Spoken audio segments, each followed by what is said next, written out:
नमस्कार दोस्तों, स्वागत है आपका डिफेंस गैलरी में। वीडियो शुरू करने से पहले आपको एक इंपॉर्टेंट इन्फॉर्मेशन देना चाहता हूं इस चैनल के बारे में, जो कि आपके लिए जानना जरूरी है अगर आप इस चैनल के रेगुलर व्यूअर हैं, और अगर रेगुलर नहीं है तो आप रेगुलर हो जाएंगे इस न्यूज़ को सुनने के बाद।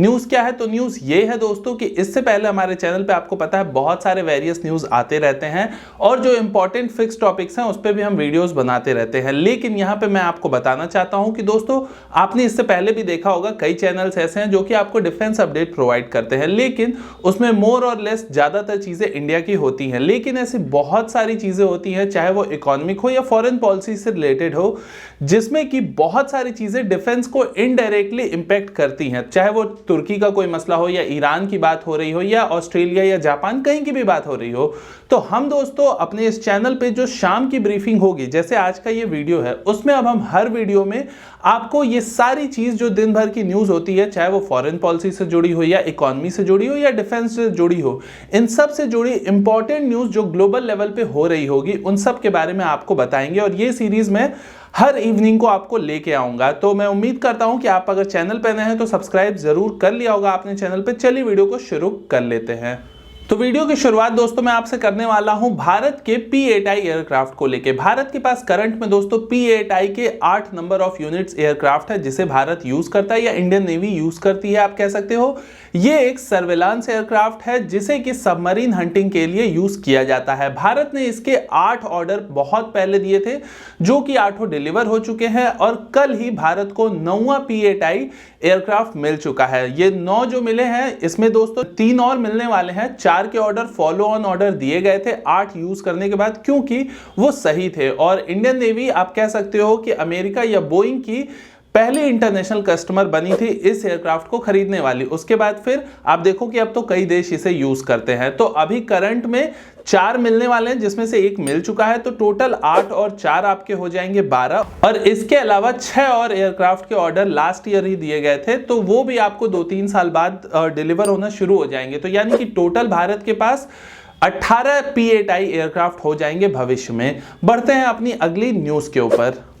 तो अगली न्यूज दोस्तों ईरान से आ रही है। आपको पता होगा कि ईरान अमेरिका के अलग अलग तरह के सैंक्शंस को झेलने के बावजूद भी अपने जो मिलिट्री या फिर आप कह लो मिलिट्री इनोवेशन है, चाहे वो कोई मिसाइल टेस्टिंग हो, क्रूज मिसाइल बनाना हो, या कोई और चीज बनाना हो, तो ये सब कुछ ईरान कंटिन्यू कर रहा है इतने सारे सैंक्शंस के बावजूद भी। तो यहाँ पे ईरान ने एक और बड़ा अनाउंसमेंट किया है। ईरान का कहना है कि उन्होंने एक ऐसा वॉरशिप तैयार कर लिया है जिसपे कि कोई ड्रोन या हेलीकॉप्टर को वो तैनात कर सकते हैं। ये अपने आप में ईरान जैसे देश के लिए काफी बड़ा अचीवमेंट हो सकता है, और भविष्य में इसके क्या मायने निकल के आएंगे ये भविष्य में पता चलेगा, क्योंकि अब अमेरिका के राष्ट्रपति मोस्ट प्रोबेबली नेक्स्ट ईयर से बदल जाएंगे। तो वो ईरान को लेके कैसे होंगे, इस पे ईरान का भविष्य काफी ज्यादा निर्भर करेगा। लेकिन ईरान का जो ये वॉरशिप बनाने वाली बात है, ये अपने आप में छोटी बात नहीं है, ये काफी बड़ी चीज कहती है।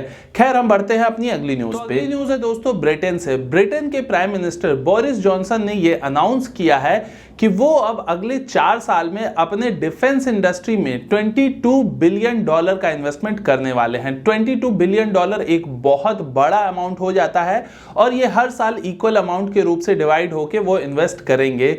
ये बहुत ही अच्छी चीज है, और इससे भारत में भी कुछ ना कुछ मुझे लगता है होना चाहिए। आप अगर देखते हैं इंडिया पॉइंट ऑफ व्यू से, तो इंडिया ने कुछ टारगेट सेट किए हुए हैं, ऐसा नहीं है। जैसे कि हमने एक्सपोर्ट का टारगेट सेट किया है, 2025 तक हमें इतना एक्सपोर्ट करना है। हमने बहुत सारे लिस्ट में बैन कर दिए हैं कि हम इन चीजों का इंपोर्ट नहीं करेंगे।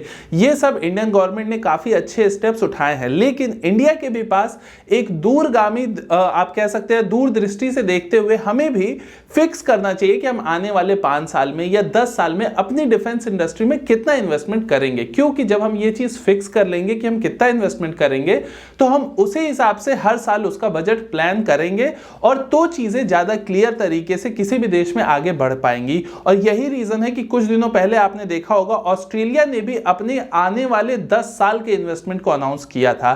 तो इस तरह मैं उम्मीद करता हूं कि इंडिया से भी ये कुछ अनाउंसमेंट इस तरीके का होना चाहिए। ये किसी भी देश की डिफेंस इंडस्ट्री के लिए काफी ज्यादा इंपॉर्टेंट हो जाता है। तो इस न्यूज के लिए इतना ही। बढ़ते हैं अपनी अगली न्यूज पे। तो अगली न्यूज है दोस्तों यूरोपियन यूनियन से। आपको पता होगा कि तुर्की इस समय अलग अलग तरह की हरकतें कर रहा है, जिसपे कि फ्रांस ने काफी जोर दिया है कि तुर्की हो या नाटो हो, वो सब मिलकर तुर्की के अगेंस्ट में खड़े हो जाएं। तो यहाँ पे यूरोपियन यूनियन की ओर से यह कहना है कि अगले महीने यानी कि दिसंबर में होने वाली बैठक में इस बात पे चर्चा होगी कि क्या तुर्की पे बैन लगा दिया जाए। लेकिन इस बैन में रीजन फ्रांस सेकेंडरी हो सकता है, पर प्राइमरी रीजन जो डिस्कशन का होगा यूरोपियन यूनियन में वो ये होगा कि तुर्की का जो आप कह सकते हैं ईस्टर्न मेडिटेरियन सी है, वहां पे साइप्रस और ग्रीस को लेके उनका काफी ज्यादा विवाद चल रहा है। क्योंकि तुर्की अलग अलग जो एरियाज हैं, समुद्री एरिया है, वो क्या होता है जो भी देश है, कोई पर्टिकुलर देश है तो उससे लगे हुए जो समुद्र होते हैं तो उनमें कुछ एरिया वो देश का ही होता है। जैसे कि इंडियन ओशन रीजन में आप एक्सक्लूसिव इकोनॉमिक जोन है, इंडियन ओशन रीजन बहुत बड़ा है लेकिन सब पे इंडिया नहीं है, लेकिन जो एक्सक्लूसिव इकोनॉमिक जोन है उस पे सिर्फ इंडिया ही रहता है और वहां पे कोई भी विदाउट इंडिया के परमिशन के नहीं आ सकता। तो इसी तरह साइप्रस का भी है, ग्रीस का भी है, टर्की का भी है। लेकिन टर्की क्या करता है, वो अपने एक्सक्लूसिव इकोनॉमिक जोन जो समुद्री एरिया है उसको बढ़ा के दूसरे देशों की ओर घुस रहा है। तो इसमें यूरोपियन यूनियन बैठक करने वाला है कि क्या यह पॉसिबल है कि भाई तुर्की के ऊपर अब बैन लगा दिया जाए। क्या यह सही वक्त आ चुका है? अगले महीने देखना होगा कि क्या ऐसा होता है। अगर ऐसा हो जाता है तो तुर्की की जो इकोनॉमी है ये भविष्य में पाकिस्तान की इकोनॉमी से काफी ज्यादा मिलती हो जाएगी। क्योंकि जैसे पाकिस्तान आज के समय में अलग अलग इश्यूज की वजह से, सैंक्शंस और प्रॉब्लम्स की वजह से आप देखते हैं वहां पे इकोनॉमी उनकी डाउन है, जनता परेशान है। अगली न्यूज है पाकिस्तान से। पाकिस्तान ने मुंबई में जो अटैक हुआ था आपको पता होगा, उसको लेके कुछ चीजें एक्सेप्ट की थी और अभी आज न्यूज आई है कि पाकिस्तान की कोर्ट ने जो उस मुंबई अटैक का मास्टरमाइंड था हाफिज सईद, उसको 10 साल के लिए लॉकअप में भेजने का जुगाड़ कर लिया है। आप मतलब देखिए कि इतने बड़े अटैक पे भी 10 साल का उनको सिर्फ लॉकअप में ही भेजना है। और वो भी उन्होंने क्यों भेजा है? क्योंकि FATF का काफी ज्यादा प्रेशर पाकिस्तान के ऊपर है। नहीं तो ऐसा नहीं है कि वो बहुत अच्छे हो गए हैं या इंडिया को लेके वो कुछ अच्छा संदेश देना चाहते हैं, इसलिए उनका मेन रीजन है सिर्फ FATF की ग्रे लिस्ट से बाहर निकलना। इसलिए 10 साल की सजा सुनाई गई है जेल के अंदर में हाफिज सईद को। तो ये थोड़ा सा अजीब है। इस पे अगर आपको लगता है पाकिस्तान बहुत अच्छा हो गया तो इससे बिल्कुल भी ऐसा समझने लायक नहीं है। क्योंकि आप देखिए कि आज ही कश्मीर में जम्मू कश्मीर में 4 आतंकवादी मारे गए हैं भारतीय सेना द्वारा। ये कौन थे? ये जैश ए मोहम्मद के आतंकवादी थे। जैश ए मोहम्मद कौन है? तो आपको पता है पाकिस्तान में ही एक संस्था है जिसको वो आतंकी संस्था समझते हैं या नहीं समझते हैं वो तो पाकिस्तान ही बेहतर जानता होगा। इस वीडियो में दोस्तों कट बहुत ज्यादा हो जा रहे हैं क्योंकि आपको जान के खुशी होगी और मुझे भी इरिटेशन नहीं है, खुशी ही है।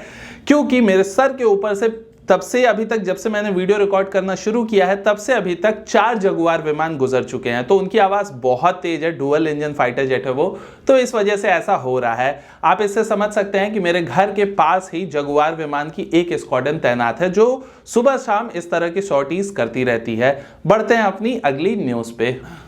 तो अगली न्यूज भी तुर्की से जुड़ी है और ये जर्मनी से निकल के आई है। जर्मनी के एक लॉ मेकर ने अब ये मांग उठाई है जर्मनी में कि जर्मनी भी तुर्की की एक बेसिकली आप कह सकते हैं संस्था टाइप की चीज है जिसे कि ग्रे वुल्फ्स के नाम से जाना जाता है। इस पे मैंने एक डेडिकेटेड वीडियो बनाया था, लिंक आई बटन पे होगा, आप देख सकते हैं कि ग्रे वुल्फ एक ऐसी कट्टरवादी मानसिकता वाली संस्था है जो कि एक पर्टिकुलर पॉलिटिकल पार्टी को सपोर्ट करती है और वो पॉलिटिकल पार्टी सपोर्ट करती है एर्दोआन की गवर्नमेंट को। तो आप समझ सकते हैं कि एक तरीके से ग्रे वुल्फ को एर्दोआन की पार्टी सपोर्ट करती है और ये कुछ इस तरीके का इनका सिंबल होता है। तो इस तरह के सिंबल को अब फ्रांस में बैन किया जा चुका है ऑलरेडी और अब इसकी मांग उठनी शुरू हो गई है जर्मनी में। अगर जर्मनी में भी ये बैन हो जाता है और ऐसे ही 2-4 देशों ने और जगह पे भी बैन कर दिया इसको, तो उसके बाद तुर्की की भी इमेज धीरे धीरे पाकिस्तान की इमेज जैसी होने लगेगी। आज की वीडियो की अपडेट के लिए इतना ही। मैं मनीष मिलता हूं आपसे अगले वीडियो में। नमस्कार, जय हिंद।